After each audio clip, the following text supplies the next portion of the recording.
I know retrospectively I'm gonna be appreciated as a mayor that lived up to what I said I was going to do. I'm not gonna do that now. You know, people always crap on us when we in the ring. But when my gloves are hung up, listen, that was an authentic, bald-headed, earring-wearing brother that did his thing as the mayor of the city of New York. The most important city on the globe is being run by a person who was dyslexic, arrested, rejected.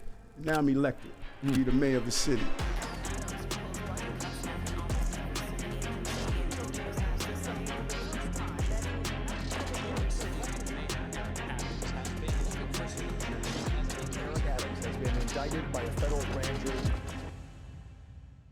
In the last Olurinatti production on Eric Adams, I declared to y'all that I was an Eric Adams hater, but I'm a hater with lots and lots of reasons. And I walked you through how New York City ended up with Eric Adams as our mayor, straight through many of his disastrous decisions like bringing back stop and frisk, worse than ever before, reviving NYPD units that were disbanded for their disproportionate use of police violence against Black and brown people, concealing Riker's death from the public and the Department of Justice, being outed for making up stories about dead policemen, slashing budgets in education, homelessness services, pre-K funding, the library, Riker's reentry programs, and parks, all while giving NYPD historic new deals and millions more dollars than ever before, fear-mongering about Black and brown immigrants, and using a migrant crisis to stoke xenophobia and blame migrants for budgets he's been cutting since the moment he came into office and resources he's never provided, and just generally being a cop-loving, fear-mongering piece of shit. And as I'm sure many of you already know, that since making that first video,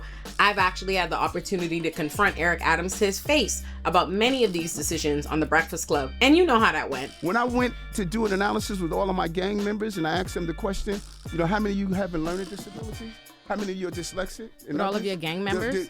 Yeah, there's a lot. That's what you decided to characterize them? With people who you kick it with the gangs? Okay. No, I meet regularly with people. But more on that later. Not only has Eric Adams' tenure as mayor been marred by scandal after scandal, all of which have illuminated not just the many failures and corruptions in his administration, but his own morally bankrupt nature. Eric Adams has been involved in scandals and accusations of corruption dating all the way back to 1993. Yet, despite scandal after scandal shining a flashlight on Eric Adams' misdeeds, most have been a blip on the media's radar, who paid them very little attention until the FBI started closing in on him.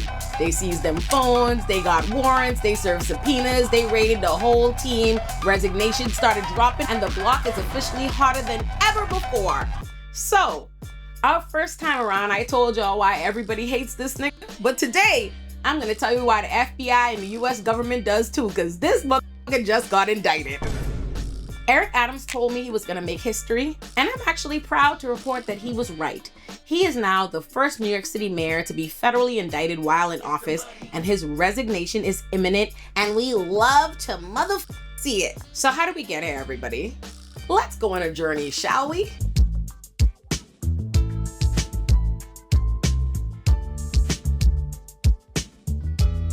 The thing about Eric Adams is he is a fear-mongering buffoon of a cop.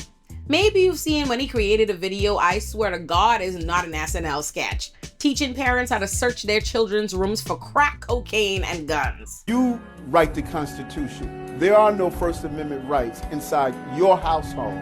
So by periodically sending a message to your home that there are no rooms off limits, you don't believe in locked doors, your house is open to inspection, but you always have to inspect what you expect. You can look in a jewelry box. A jewelry box of this nature, maybe a simple jewelry box, but if you look through it closely, you don't know what your child may be hiding.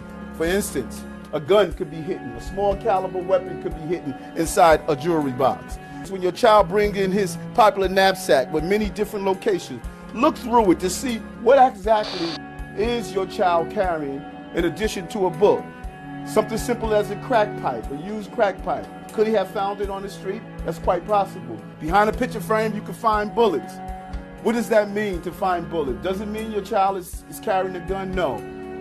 Where there's smoke, there's possible fire. The baby doll could be just a baby doll, but also it could be a place where you can secrete or hide drugs. Run your hands over the pillows. This one could be hidden inside a pillow, a gun. Just look and see what's inside your bookcases. Perfect place to hide cocaine. There are no First Amendment rights in your home. Or maybe you've seen any of the millions of times he's calling whoever the he's pandering to at any given moment, insert city here of America. New York City is the Athens of America. It's the Istanbul of America. It's the keys of America. It's the soul of America. We are the Tel Aviv of America. New York City is the Islamabad of America. The Zagreb of America. We are the Lima of America. New York City is Mexico City of America. Or maybe you've seen him just generally be the stupidest person to ever exist. When you look at the totality of the year, if you had to describe it, and it's tough to do, in one word, what would that word be, and tell me why? New York. This is a place where every day you wake up, you could experience everything from a plane crashing into our trade center to a person who's celebrating a new business that's open. The problem, though, is that buffonishness may make him the butt of the joke, but it doesn't disempower him or encourage people to take him or the real danger he poses seriously. People don't investigate, and then they don't realize that who Eric Adams really is much more insidious. Ironically enough, in a rare act of good governance, it was actually Eric Adams' similarly disliked counterpart in bad governance, Governor Kathy Hochul, who signed the legislation that extended the statute of limitations on the New York Adult Survivors Act, effectively leading to one of the nails in Eric Adams' coffin. Many people are aware of the New York Adult Survivors Act and the fact that survivors were given an additional year to file their lawsuits because the world was stunned when Cassie Ventura sued P. Diddy for a litany of sexual, physical, and emotional crimes. Since then, more survivors have been coming forward. And one of those survivors is a Black woman named Lorna Beach Mathura, who filed suit against the New York City Mayor Eric Adams himself, who'd coincidentally given Diddy a key to the city. So what happened? So let's take it all the way back to 1993, when Eric Adams was a transit cop for the NYPD and the president of a fraternal organization within the NYPD that was specifically dedicated to helping Black employees in the NYPD, called the Guardians. Lorna was an administrative aide in the NYPD at the time and a colleague of Eric Adams. Lorna had been expecting a promotion that she believed she had gotten passed up for because she was Black. And Lorna said that that was par for the course being a Black person at the time. But because Eric Adams specifically held himself out as this champion of civil rights for African Americans, she thought she could trust him to protect her and go to bat for her. So she reached out to him. She was actually thrilled when he agreed to help her, and he offered to give her a ride home after work so that she could tell him about her problem. But instead of taking her home, Lorna said she noticed that when they left the police department, instead of driving to her house in Coney Island, he was driving in the opposite direction, toward the Hudson River. So she asked him where was he going. He told her that, quote, he wanted to have more time with her, and he pulled into a remote, vacant lot away from the street. Lorna said she was afraid, but she kept telling herself, no, I'm safe. Eric Adams was a police officer and the president of the Guardian. He was someone who was there to help her, but she said her anxiety remained, so she kept asking him questions.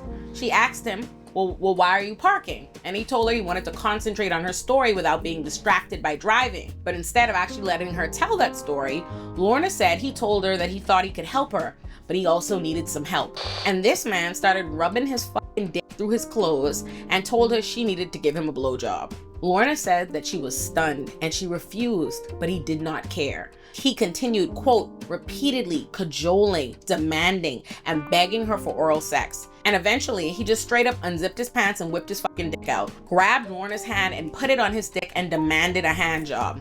When she continued to refuse, this man just jacked off in front of her, came on this woman, and then on top of all that, instead of even dropping her home like he promised he would, after driving in the opposite direction from her home and sexually assaulting her, he dropped her at the nearest station from where he assaulted her and he drove off. Lorna never formally reported it because she was actually convinced that Eric Adams would retaliate. She did eventually informally tell a supervisor, and Lorna says she was then transferred and demoted, and she believes that that was Eric Adams' doing because she refused to give him the blowjob he demanded. Speaking for Lorna, her lawyer said, Quote, she knew that filing this lawsuit would cause her significant personal challenges, but she did so nevertheless, because she believes sexual abusers must be held to account no matter who they are.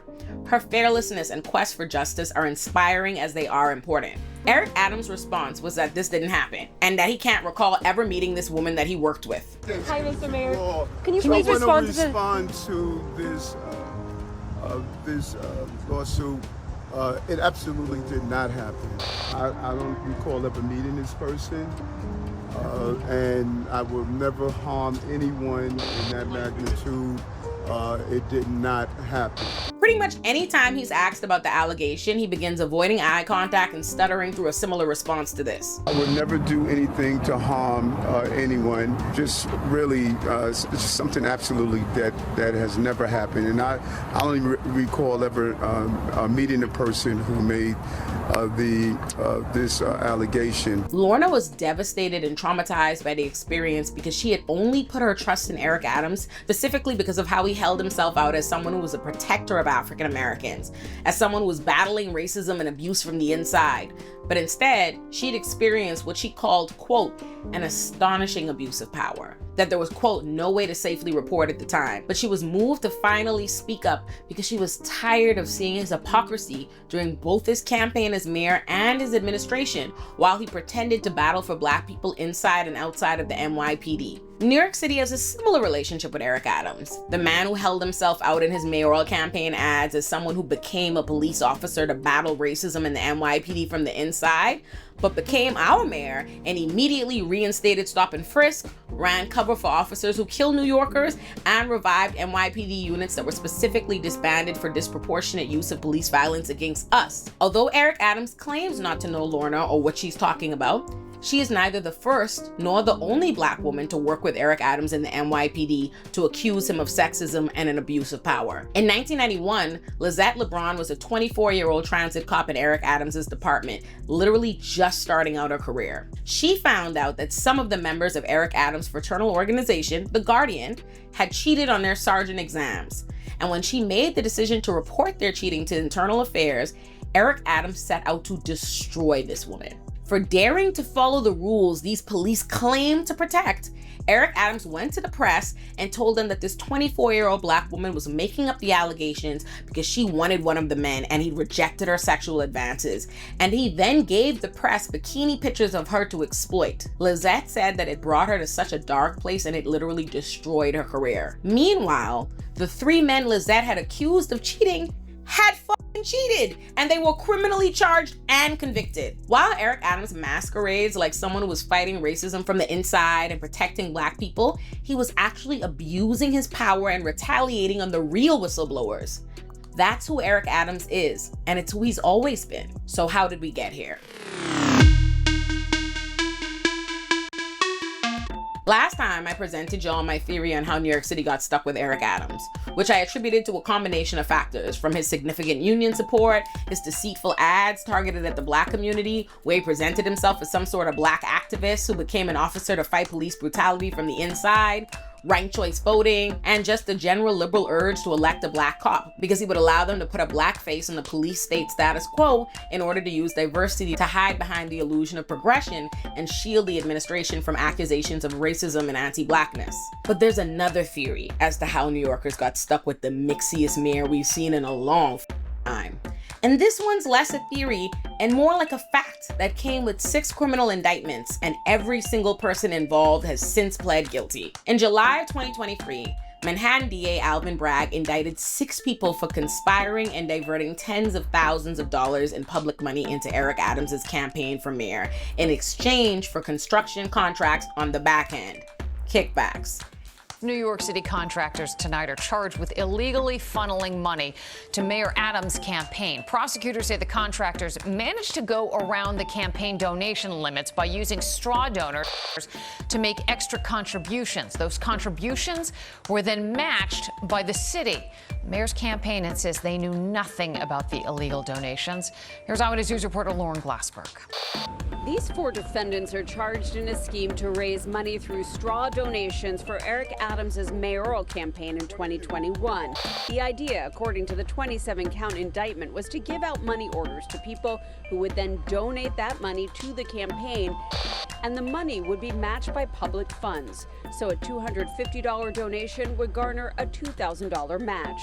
The defendants would then allegedly pressure the mayor's office for construction jobs, assuming Adams was elected. Eric Adams, of course, denies any involvement in this scheme that directly benefits him, despite knowing and working with the individuals involved in the scheme, and despite the fact that in the emails between the individuals charged and convicted for the involvement in the scheme, one of the men, Shamsuddin Reza, tells retired police inspector and colleague and friend of Eric Adams, Dwayne Montgomery, to show Eric Adams which construction job he wants once he's elected.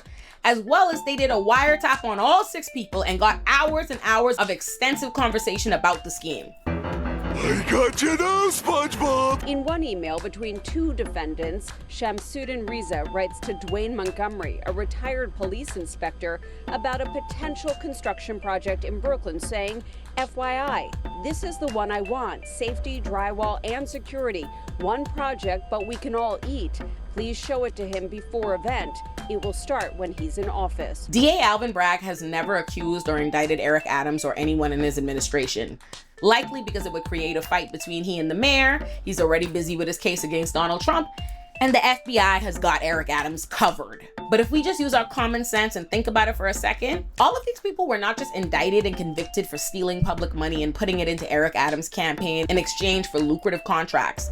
They've pled guilty to it and admitted to it. So how do we think such a plan could have worked without Eric Adams' involvement and knowledge? Despite the fact that we literally fucking know all the donations to his campaign weren't on the up and up because we have 6 guilty niggas hemmed up for it and he was denying any knowledge of this happening, he suddenly wants us to believe, quote, we returned back tens of thousands of donations that did not follow that muster. We did the internal scrutiny we're supposed to do. Eric Adams' buddy Dwayne Montgomery pled guilty and was given all of a $500 fine and 200 hours of community service. And you know what the same Eric Adams, who could care less about poor black and brown New Yorkers dying on Rikers because they can't pay bail, thinks about that? He said that after the guilty plea, Mr. Montgomery should be allowed to go on with his life, saying, quote, the worst day of your life does not define your life. He said he had not communicated with his former friend since the indictment, but if he were to see him, he would wish him the best. And Dwayne Montgomery is far, far from the only good friend that Eric Adams has suddenly wanted to distance himself from once they came under criminal scrutiny. Because don't be mistaken, despite the fact that DA Alvin Bragg hasn't gone after Eric Adams directly, that has not stopped him or the FBI from rounding up everyone around him, because that's how this works. Before you face the final boss, you gotta knock off all the pawns. Think about Donald Trump, who's also in Alvin Bragg's crosshairs. Before Trump ever saw a single criminal charge, many of his people were charged and or convicted. Y'all remember that pastor that went viral back in 2022 because he was live streaming in a church service when he got robbed at gunpoint in the middle of the service, and he told us the niggas made off with millions of dollars worth of jewelry, and everyone was just like, why do a Brooklyn pastor have millions of dollars worth of jewelry and Gucci down from head to toe? Right, that nigga, Lamar Whitehead, aka Pastor Bling Bling. Like, that nigga really called himself the Bling Bishop. It was given scammer because that nigga was a scammer. And I'm not just referring to his June 2024 conviction for fraud for stealing $90,000 from people in his congregation. No. This nigga was already a convicted scammer, fraudster, and identity theft before then. And that's the nigga Eric Adams was claiming as his fucking protege and mentee and running all around Brooklyn doing business with. It's undisputed that Eric Adams claimed him, and Whitehead was known for leveraging his relationship with Eric Adams to make money and do deals in Brooklyn. Funny enough, like the 6 people who were charged and convicted for the straw donation scheme, the Bling Bling Bishop has been on record saying that Eric Adams offered him a $50 million construction contract. In 2023, The New Yorker published an expose called How Eric Adams Started Mentoring a Con Man.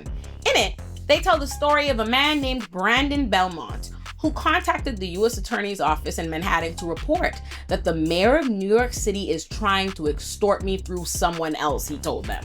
That someone else was Lamar Whitehead, aka Bishop Bling. The FBI showed up at Belmont's door the day after he contacted the U.S. Attorney's Office. They wasn't playing with him. I told y'all, they're on Eric Adams' ass.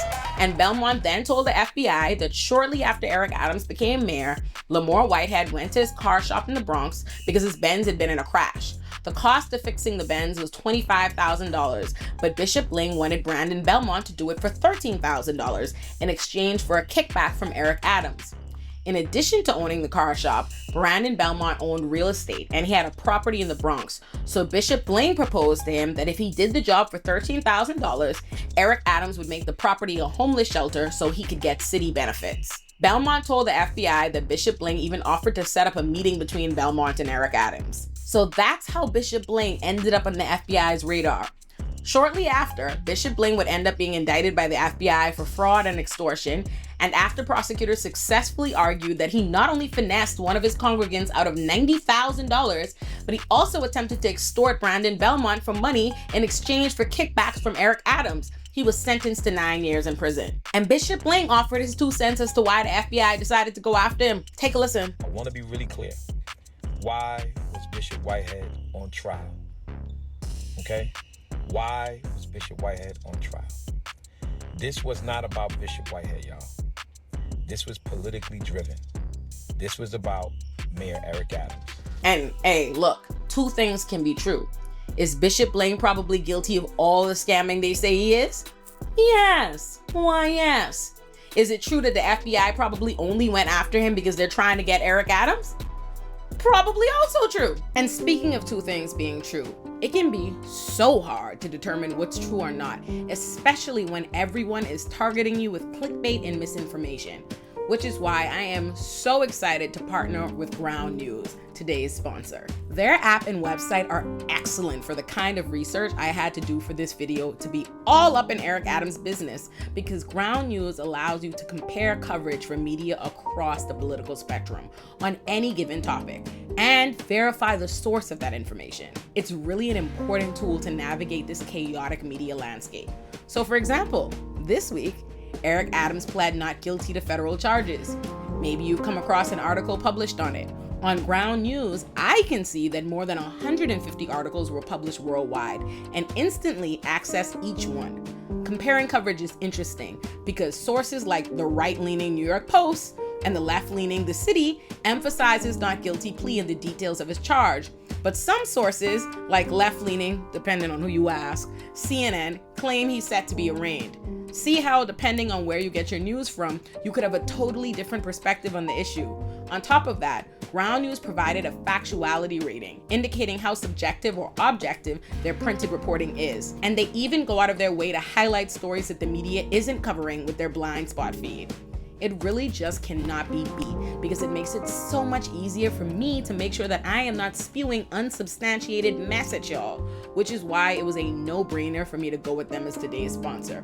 Check them out at ground.news/Olay and use my link to save 40% on the same Vantage plan that I use for unlimited access to all their features. By subscribing, you're not only getting a product we all need today, you're directly supporting my work so that I can continue to give you content like this. Thank you, Ground News. Back to the video. I told you, the government is on Eric Adams' ass, and they rounding up his boys. It's like that moment in the Narcos and Mafia movies when the government starts taking out everyone closest to the boss until the boss is held up in his office scared, knowing he's next. Yeah. And Bishop Bling isn't the only mentee of Eric Adams to be into criminal shit and end up in prison. His old mentees were 2 brothers named Robert and Zan Pastroyans, and those 2 men own a Manhattan restaurant named Babila that Mixie-ass Eric Adams be regularly at to this day. And it's not even hating to call Eric Adams Mixie, because this egomaniac brags about it. He literally told reporters, quote, "I'm the nightlife mayor. This is a 24/7 city. I'm obligated to go patronize my restaurants, patronize my theater." Alvin Braggs also recently hemmed up Eric Adams' senior advisor turned buildings commissioner, Eric Ulrich, who was a former Republican city council member. Think about that. Eric Adams brought on a Republican to be his senior advisor before becoming his buildings commissioner. DA Bragg indicted Eric Ulrich for accepting $150,000, quote, in exchange for performing official favors from his various positions in city government, including his time atop the buildings department, which has the power to make or break a development project. End quote. This indictment said this nigga was accepting apartments, Mets tickets, suits, surrealist art, and more in exchange for kickbacks. And Eric Ulrich resigned shortly after being indicted. And this is not the first time we've gotten legal indication that maybe Eric Adams' campaign for mayor wasn't all in the up and up. Remember how I talked about the IRS getting him for lying on his forms and disclosures in the last video? But now he's in deep, deep shit, and it is getting deeper every day.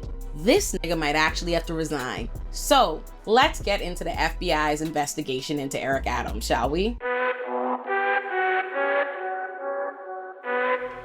Why is the FBI after Eric Adams? Remember how Alvin Bragg successfully hemmed up those 6 associates of Eric Adams for creating straw donor schemes to funnel money into Eric Adams' campaign illegally? So you probably won't be surprised that there are more straw donor schemes. And remember how I told you Eric Adams' mentee, Bishop Bling Bling, was trying to bribe folk in exchange for construction deals and kickbacks from Adams? Right, so again, you won't be surprised. There's more of that. But there's a lot more than that. So the first thing I need everyone to understand is that Eric Adams is not in a little bit of trouble. This is in a lot of trouble. Government officials are not allowed to accept donations from foreign governments. And the FBI both believes and has proof that Eric Adams conspired with the Turkish government to funnel illegal campaign contributions into his campaign, that he muscled city officials into opening a midtown skyscraper built by the Turkish government before it had passed muster with safety officials in 2021, the moment he won the Democratic primary. This nigga didn't even wait to officially take office to start getting his fucking deals lined up. And they also believe he conspired with China. So let's establish a timeline leading us up to the bomb that just exploded in Eric Adams' face. Because I am a firm believer that when the feds want you, the feds gonna get you. Now we can do this the easy way or we can do it the hard way. The choice is yours. The streets first got word that the feds were building a case against Eric Adams in November 2023, when the FBI raided Eric Adams' 25-year-old campaign fundraiser, Brianna Shug's home, and left her house with all her electronics, and manila folders literally mocked Eric Adams. And then just a couple of weeks later, the FBI rolled up on Eric Adams himself to straight up seize this cell phones and his iPad, and the dominoes have been dropping since. What's crazy about Eric Adams is when this first happened, he and his team tried to throw the campaign fundraiser Brianna under the bus to save face. They were actually trying to tell the media that they are just so committed to following the law that they conducted their own investigation and discovered wrongdoing on someone's part, wink wink, and that they voluntarily told the feds and had them seize the phones, and the feds aren't actually looking into them. And then a couple of weeks later, they got rid of Brianna. What a bunch of And it's wild because Brianna Shuggs was a 23-year-old with absolutely no experience besides working for Eric Adams' staff in a much lesser role while she was in college. And when critics questioned why he'd be entrusting her with such a serious position as campaign fundraising, he insisted she was the woman for the job and she's excellent, only to throw her under the fucking bus. And even if we didn't all know that this was a lie, this whole idea that the FBI wasn't looking into Eric Adams himself, because Eric Adams was literally on his way to DC to harass Joe Biden and continue to stoke xenophobia for his migrant crisis, and was supposed to be in all-day meetings and had to suddenly spin round when he learned the feds had a warrant for his ass. Just look at how this nigga reacted when I asked him about it. Law enforcement does something every day, it's bad. But when they do something against Eric Adams, oh, it's good. You know, come on, let's make up our mind. I said what happened. I didn't say that it was good. I don't think it's good that our mayor is being investigated for illegal campaigns. I don't think that's good. I came back because of not that they had to take my phones. That is not true. And you should. I said it happened that day. No, it did not happen that day. I said it was reported before you were going that you were on your way to. Yes, it was, Mayor Adams. It was reported wrong. Where your phone? Did the FBI seize your phone?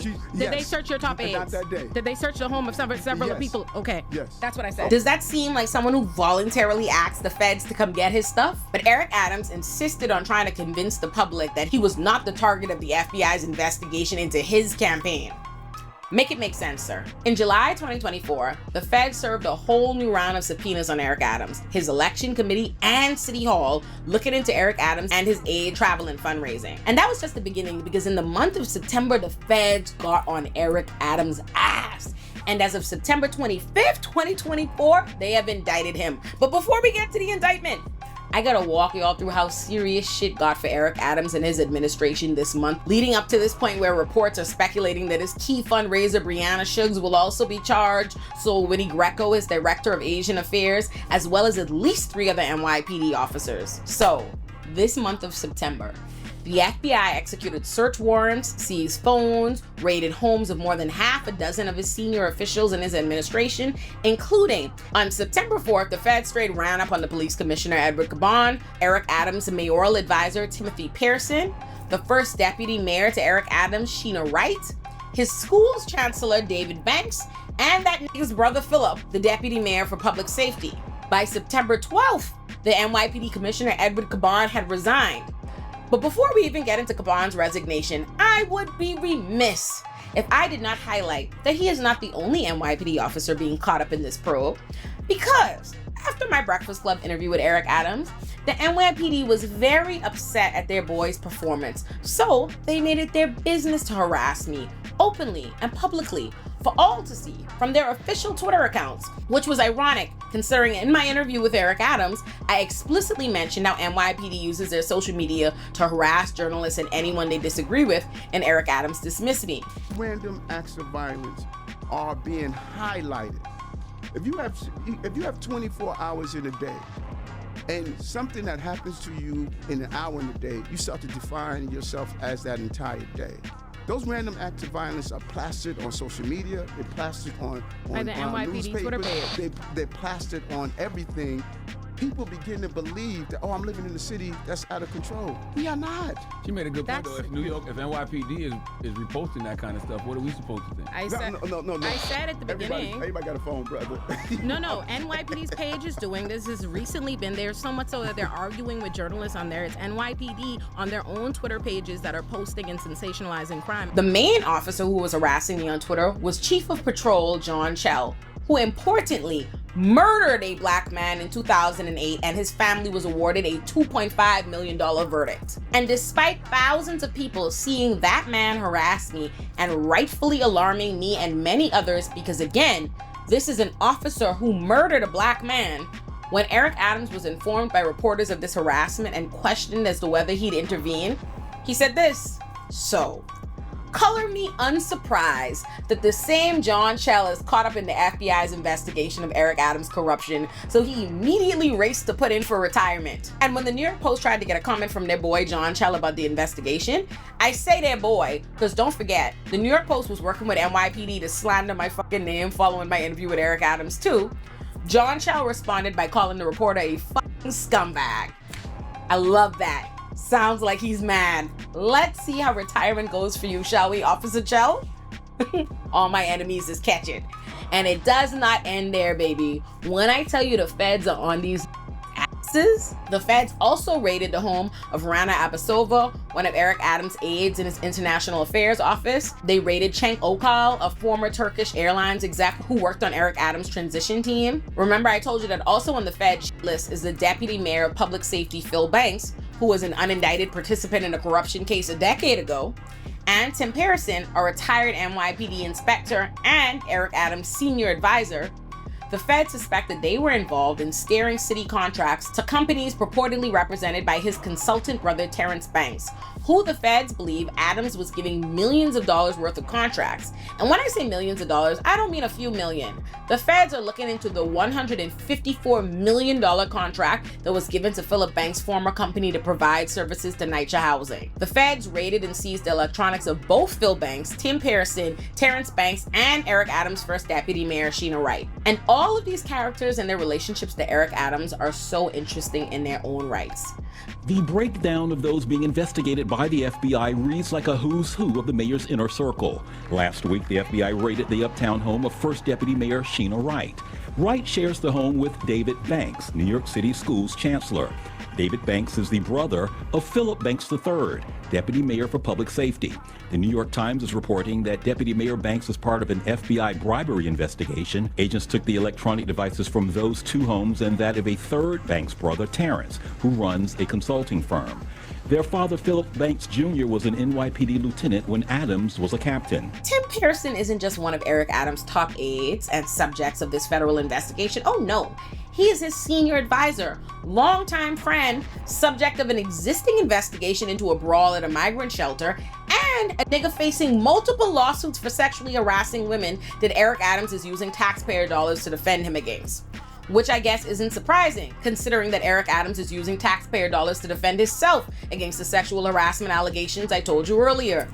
Birds of a feather. In addition to illegal connections to Turkey, the FBI is also investigating Eric Adams' travels and ties to China via his relationship with its Director of Asian Affairs, Winnie Greco, who the feds also believe played a part in illegal campaign donations, and thus they raided her fucking offices of the New World Mall in Queens that hosted Adams' campaign operations in 2021 and multiple Pelham Bay homes that are owned by Winnie Greco. Also suspiciously, following the raids of Winnie Greco's offices, she was given a raise by Adams. Winnie Greco is one of the people expected to be indicted with Eric Adams. And speaking of Eric Adams' illegal ties to China, we know that's real because in March, Chinese media mogul and former nightclub owner Qin Huang pled guilty to illegally funneling more than $11,000 worth of donations to politicians in New York and Rhode Island, including Eric Adams. The FBI also searched the home of New York City Sheriff Anthony Miranda, who Eric Adams personally appointed. Another official under scrutiny is Sheriff Anthony Miranda.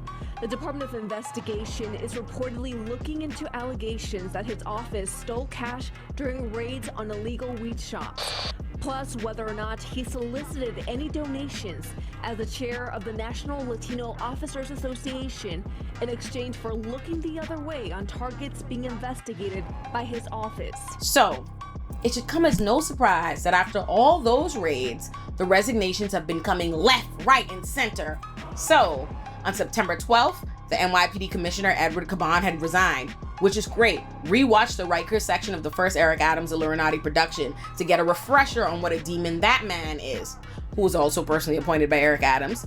But also, read up on his cover-up of NYPD's killing of 32-year-old Kowalski Trawick. Caban's resignation marks the shortest tenure of NYPD commissioners in 30 years. And let me tell you something, you know the feds on Caban's ass because not only did they search him and they investigated his brother, but when he resigned, they also searched his temporary replacement, Thomas Donlan. To be the first Hispanic police commissioner is an honor of the highest measure. Yet 14 months later, Caban stepped down after the FBI seized his phone last week. In his resignation later, Caban says he did not want to be a distraction during the federal probe that Fox 5 has learned may be connected to his twin brother James and a third brother Richard. James Caban was fired by the NYPD in 2001 for allegedly trying to frame a New York City taxi driver. He runs a firm that does security for New York City nightclubs. Sources tell Fox 5 that he is part of a corruption investigation. Their connection to Mayor Adams is through their father, Juan Caban.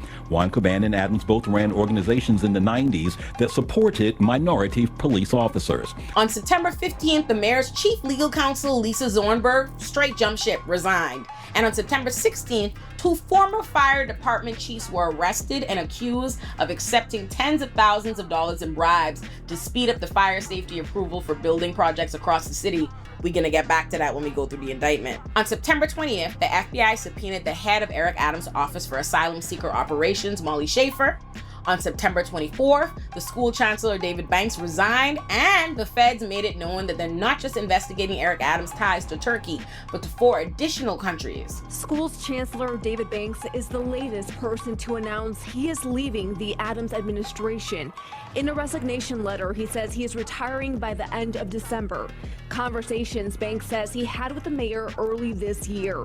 This comes as Banks, his fiancée, Deputy Mayor Sheena Wright, and the chancellor's 2 brothers had their homes raided by the feds. Also this week, City Health Commissioner Ashwin Vasan says he will be resigning by the end of the year. The FBI also served subpoenas on even the Monsignor of a Brooklyn church that does business with Adams' former chief of staff, power broker Frank Carone. And funny enough, on the night of September 25th, when Eric Adams was indicted, Frank Carone was seen leaving Gracie's mansion. So it's possible that this is multiple sorts of branches of the same investigation, that in the course of doing one investigation, prosecutors stumbled upon other crimes and began branching out the investigation. That wouldn't be at all unusual. Much of the early interest, some of the early indication that we had involved these investigations about Turkey. Perhaps it was some sort of bribery or pay to play. We don't know, but prosecutors have likely been to the grand jury, obtained an indictment that will be unsealed, and we'll learn more about the details of what they're alleging once they unseal that indictment. So, what this very, very tangled web should have revealed to everyone is that Eric Adams has been involved in a very large, lucrative web of kickbacks, bribes, and illegal money and relationships with foreign governments. But that still did not stop Eric Adams from getting up in front of the cameras the moment the news of the indictment hit the press to tell us these niggas just praying on his downfall. My fellow New Yorkers, it is now my belief that the federal government intends to charge me with crimes. If so, these charges will be entirely false, based on lies. But listen, don't mind him, because this morning, the 57-page federal indictment against Eric Adams was unsealed, and it's wild what this is on.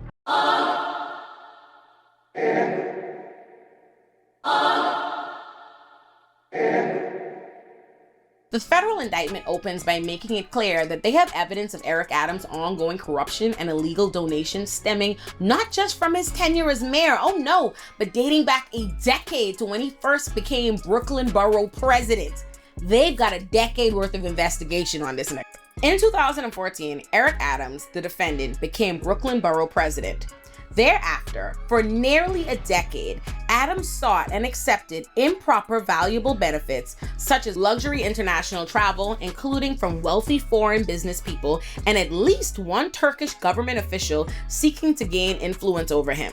By 2018, Adams, who had by then made known his plans to run for mayor of New York City, not only accepted but sought illegal campaign contributions to the 2021 mayoral campaign, as well as other things of value from foreign nationals. As Adams' prominence and power grew, his foreign national benefactors sought to cash in on their corrupt relationships with him, particularly when in 2021 it became clear that Adams would become New York City's mayor. Adams agreed, providing favorable treatment in exchange for the illicit benefits he received. After his inauguration as mayor of New York City, Adams soon began preparing for his next election, including by planning to solicit more illegal contributions and granting requests from those who supported his 2021 mayoral campaign with such donations. Eric Adams, the defendant, sought and accepted illegal campaign contributions in the form of nominee or straw contributions, meaning that the true contributors conveyed their money through nominal donors who falsely certified that they were contributing their own money. By smuggling their contributions to Adams through US-based straw donors, Adams' overseas contributors defeated federal laws that served to prevent foreign influence on US elections. Wealthy individuals evaded laws designed to limit their power over elected officials by restricting the amount any one person can donate to a candidate. And businesses circumvented New York City's ban on corporate contributions by funneling their donations through multiple employees, frustrating a law that seeks to reduce corporate power in politics. Adams increased his fundings by accepting these concealed illegal donations at the cost of giving his secret patrons the undue influence over him that the law tries to prevent. Eric Adams, the defendant, compounded his gains from the straw contributions by using them to defraud New York City and steal public funds. New York City has a matching funds program that matches small dollar contributions from individual city residents with up to 8 times their amount in public funds to give New Yorkers a greater voice in elections. But Adams' campaign applied for matching funds based on known straw donations, fraudulently obtaining as much as $2,000 in public funds for each illegal contribution. Adams and those working at his direction falsely certified compliance with applicable campaign finance regulations despite Adams' repeated acceptance of straw donations, relying on the concealed nature of these illegal contributions, to falsely portray his campaign as law-abiding. As a result of those false certifications, Adams' 2021 mayoral campaign received more than $10 million in public funds. Eric Adams, the defendant, also sought and received the improper benefits from some of the same co-conspirators who funneled straw donations to his campaigns. In particular, a senior official in the Turkish diplomatic establishment, the Turkish official, who facilitated many straw donations to Adams, also arranged for Adams and his companions to receive free or discounted travel on Turkey's national airline, which is owned in significant part by the Turkish government, to destinations including France, China, Sri Lanka, India, Hungary, and Turkey itself. The Turkish official and other Turkish nationals further arranged for Adams and his companies to receive, among other things, free rooms at opulent hotels, free meals at high-end restaurants, and free luxurious entertainment while in Turkey. Eric Adams, the defendant, and others working at his direction repeatedly took steps to shield his solicitation and acceptance of these benefits from public scrutiny. Adams did not disclose the travel benefits he had obtained in annual financial disclosures he was required to file as a New York City employee. Sometimes, Adams agreed to pay a nominal fee to create the appearance of having paid for travel that was in fact heavily discounted. Other times, Adams created and instructed others to create fake paper trails, falsely suggesting that he had paid or planned to pay for travel benefits that were actually free. And Adams deleted messages with others involved in his misconduct, including in one instance, assuring a co-conspirator in writing that he always deleted her messages. In September 2021, the Turkish official told Eric Adams, the defendant, that it was his turn to repay the Turkish official by pressuring the New York City Fire Department, FDNY, to facilitate the opening of a new Turkish consular building, a 36-story skyscraper without a fire inspection, in time for a high-profile visit by Turkey's president. At the time, the building would have failed an FDNY inspection. In exchange for free travel and other travel-related bribes in 2021 and 2022 arranged by the Turkish official, Adams did as instructed. Because of Adams' pressure on the FDNY official responsible for the FDNY's assessment of the skyscraper's fire safety was told that he would lose his job if he failed to acquiesce.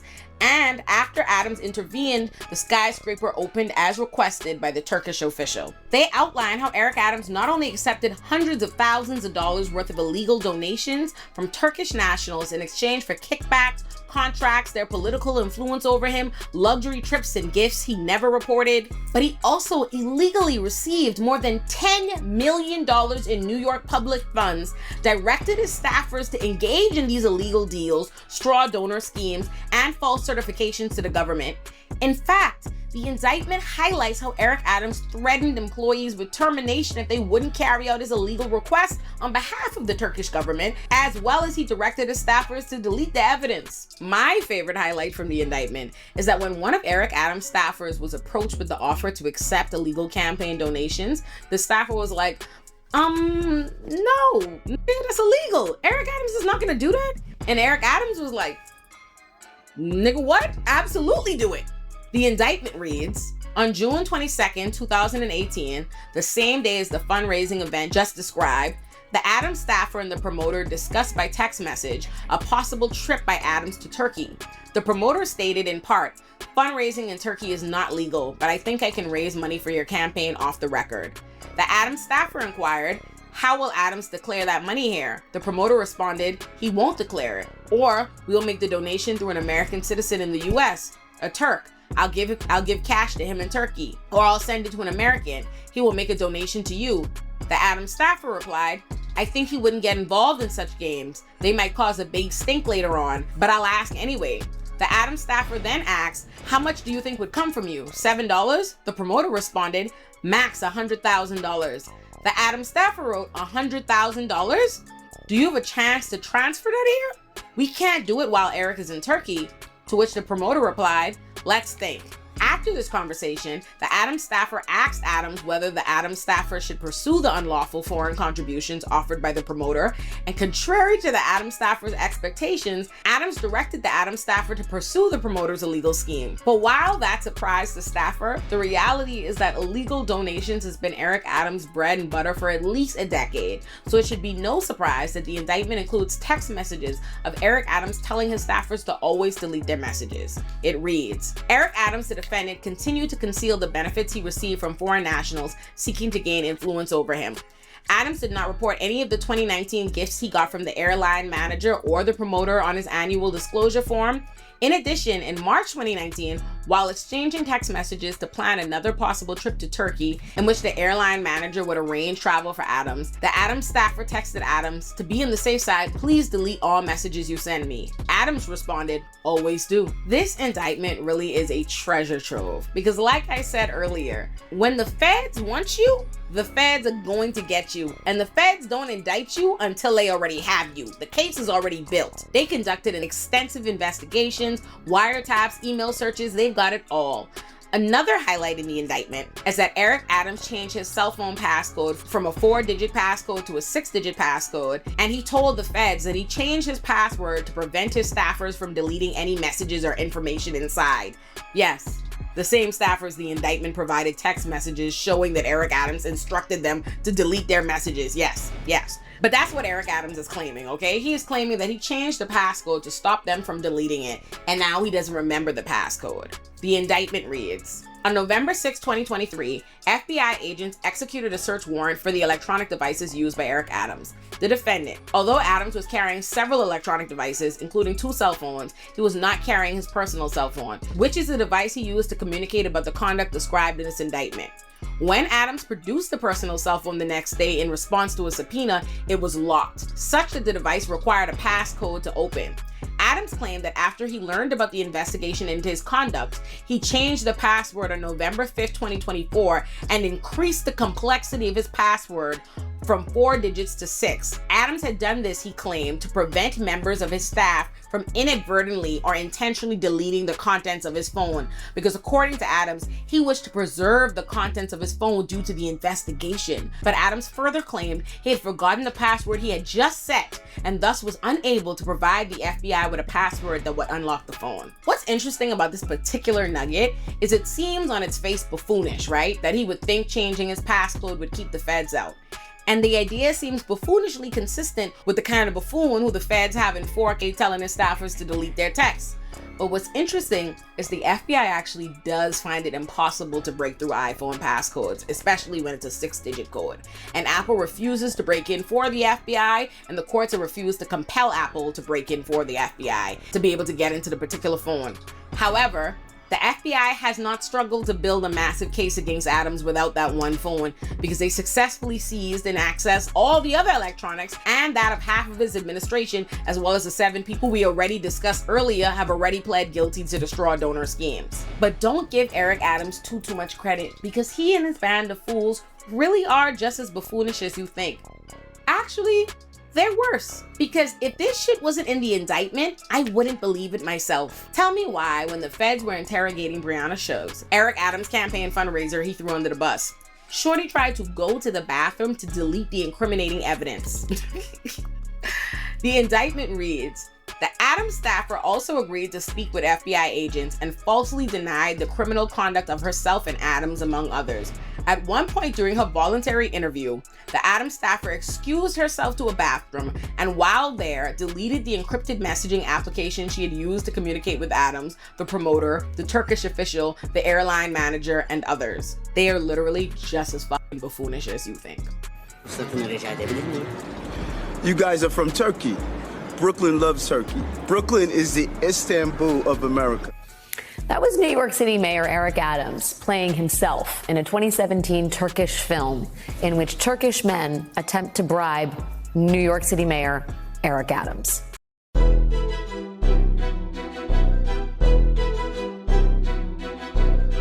And you know what?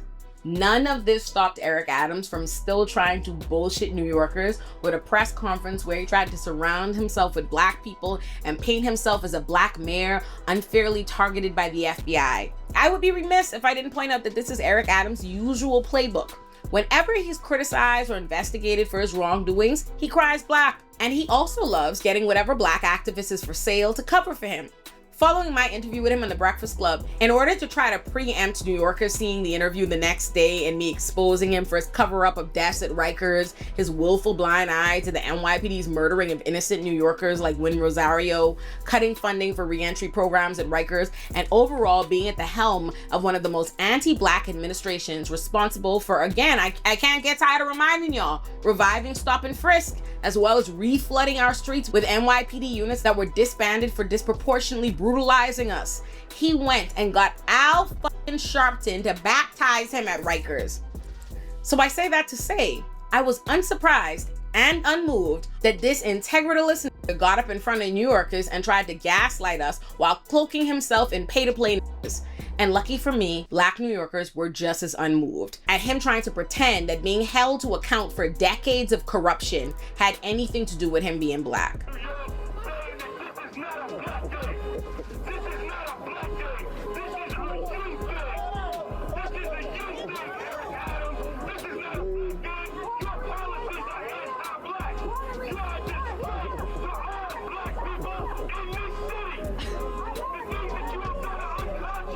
Maybe the outdoor press conference was a bad mistake. Maybe.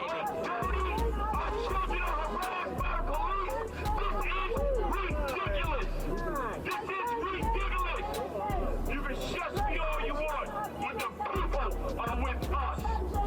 And this is not a black day. This is a justice day. And you know what? More importantly, let me tell y'all something. If you are a black person saying something silly like, oh, they let the white mayors be criminals, it's unfair that they're going after him. If there were ever a nigga who deserves to feel the weight of the criminal system's disproportionate desire to punish niggas, it's the niggas that champion that system and weaponize it against poor black and brown New Yorkers every fucking day. Fuck that nigga. This is a man who does not bat an eye when corrections officers allow people to die in Rikers. Actually, he does bat an eye. He does more than that. He runs to Rikers to support the fucking corrections officers. Fuck the families. Fuck the dead people. Eric Adams, a man who stole $10 million from New York's public funds, spent the last 3 years slashing our budgets and social services and telling us to blame the migrants. He was working with foreign governments to accept illegal funds, accepting kickbacks and traveling all over the world while taking your taxpayer dollars and telling you to blame migrants. The fucking irony. This is a man who is stealing millions and demanding due process and the presumption of innocence. But just the other day, he told us all it was justified for NYPD to shoot 4 fucking people in the station over $2.90 in unpaid subway fare. I cannot express this enough. Fuck that nigga. Don't defend him, because Eric Adams not only wouldn't defend you, he would direct his Department of Corrections to cover up your death. The only thing you need to do for Eric Adams is ask him to resign. Because New Yorkers need and deserve a mayor and a strong administration, not a corrupt fool and his equally corrupt administration who will be far too busy defending themselves against federal crimes they're absolutely going down for to run this city correctly.